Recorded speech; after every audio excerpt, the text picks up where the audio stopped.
Hey y'all, my name is Annabelle and I have wanted to do something like this for a while, but I have kind of been too scared to do it. And after working with or interning with rape counselors of East Alabama for a whole semester and doing a little bit of volunteer work with them before, I have realized that me facing my fears and creating this video could actually be super beneficial and help girls to never feel like I felt.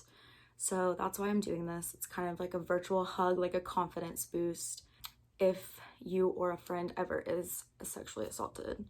When I was 17, I'm 21 now. I'm 22. Oh, I just had a birthday. Okay, I'm 22. I was raped and I didn't know the guy, which actually is not very common. Usually the perpetrator is someone that the victim knows, but anyways. And it was terrifying, obviously. I still deal with the repercussions to this day, but I think that if I would have gotten like this virtual hug from someone, I would have felt better than I do right now. I felt like it was my fault. I immediately blamed myself, tried to make myself think like, well, that never happened. Like, what if you acted like this? What if you did this? Like, maybe it wasn't. Like, maybe you're just being dramatic. So I really want to stress that in this video, that it's never, ever, ever, ever, ever, ever the victim's fault.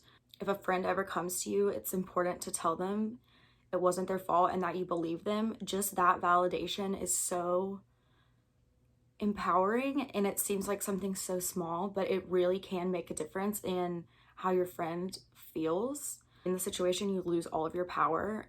So just giving that back to them and letting them know like it's not your fault and you didn't deserve this, you did nothing to deserve this, is like super beneficial. So always remember to validate your friends and let them know that you do believe them.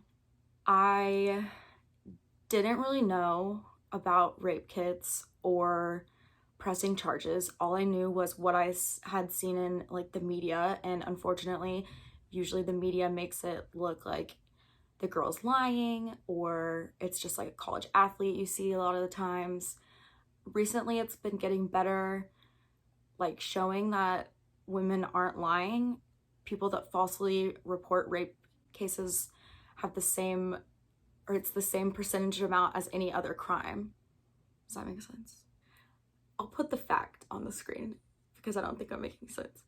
But pretty much what I'm saying is that like most of the time the victim's not lying, and it's kind of disgusting to me that people would ever even, that would be their first step to go like, what if she's lying? Like, no, that's messed up.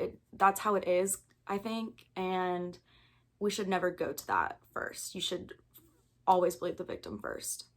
I was too scared to get a rape kit or press charges because I didn't know what was going to happen. I thought I would get in trouble for some reason. I was drinking and I was underage. That's another important thing. If you come in for a kit and you're underage and have been drinking, you're not going to get in trouble for it. If I would have known that, I probably would have done something about it, but I was like, I'm going to go to juvie, like I'm going to get in trouble, blah, blah, blah. It doesn't matter. You come in to get a kit done and there is alcohol in your system, you're not going to get in trouble for that. A rape kit is not as scary as I thought. I guess I didn't really know what it was, but now that I've seen like a lot of them done, I realized that it's not as bad as I was thinking. Basically, there is a nurse and they are trained to do this, so there's nothing that they haven't seen. You're not going to surprise them with anything. They do a verbal account, so they write down like word for word everything that happened, and that can be used in court if you wanted to press charges. And then they do like a screening over your whole body to see if there's like liquids, like semen, saliva, sweat, blood, stuff like that. They take like samples of your hair and like a swab of your mouth to see your DNA, the perpetrator's DNA. And then there is a vaginal exam, which, I mean, I've seen it be really painful before for girls. That part is scary, but it's pretty much just like going to the gynecologist, like a quick swab. It's over in a minute. Oh, I guess that part, I'm gonna be honest, it could be kind of bad, but it's nothing compared to how you might feel if you don't do anything about it. I would have rather gotten swabbed than not do something about it. Sorry, that's kind of gross, but whatever. After you do that, you don't have to get the police involved. So that's another thing. In Alabama, you have 72 hours to get a rape kit done because of DNA. It goes away, I don't know, the science or whatever. And once you get a kit done at the hospital that we're at, you have, I think it's 90 days to decide if you want to do anything with the kit. If you don't, everything in it is destroyed. If you do, then you can get law enforcement involved. It's not as scary as you think about that either. I mean, I've gotten pulled over for a speeding ticket and I wanted to like throw up. I was so scared. But that's because I was in the wrong. But in this situation, you're not in the wrong. So the police are there to help you. It can be a long process. It can be a really emotional process because you have to tell your story and what happened to you. A lot of times it can be, it just depends on the situation, but at least another time, if you do go to court, your story has to be told. I can't even imagine how hard that is. It's hard enough to talk to a camera. But I just think that it's super important because if you don't speak up, more than likely your perpetrator is going to do it again. It's another thing that we taught when we were in schools. If you get away with something, then you're more than likely going to keep doing it. So I have no idea what this guy's up to. I really hope that he never does it again to anyone else. But even if they don't ever do it again, they shouldn't get away with it.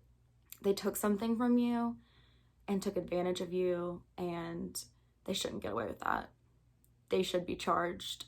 I don't think that the penalty sometimes matches the crime, but that's not for me to decide. I'm not in law enforcement. Whatever, we're not getting there. But they shouldn't get away with it. Although I am a lot better than after it happened, I still think about it a lot. It affects relationships. It affected my confidence for a while. I just think if I would have done something about it, at least gotten the kit done, even if I didn't want to press charges, I think it would have really helped me out. So after saying all of that scary stuff, if you are sexually assaulted, you're gonna be okay. You're gonna get through it. There are resources. If you go to RAINN, RAINN.com, you can look up your area and there's all sorts of resources. If you want to get a friend, I think that can be super beneficial for them to like go with you, to hold your hand. If you're in the East Alabama area, call Rape Counselors of East Alabama. We just sit there and just like be there for you pretty much. It's okay to be scared. It's okay to be worried about what's going to happen. My advice is to get the kit done. You don't have to get the police involved. You can do a Jane Doe kit and then no one has to know about it except for you or a friend. And at least you know that you got the kit done in the short time span that you could have gotten it done. Whether or not you do something with it, if you want to press charges, that's up to you. But I just think knowing that you have it just in case is better than wishing that you would have gotten it done, because after those 72 hours, there's like really nothing that you can do about it. You could still try to press charges, but without any evidence, it's not gonna really hold up, unfortunately. Even if you have already been sexually assaulted and you've never gotten like counseling for it, I encourage you to do that. That's helped me a lot. Get the power back. So I hope that this video helped at least someone. If anything, I'm just sending a virtual hug, a little confidence boost. Obviously do what you think is best for you, but that's just my advice. Take it if you want it. I will leave information about RAINN and Rape Counselors of East Alabama if you do ever need those resources. Thank y'all for listening to this.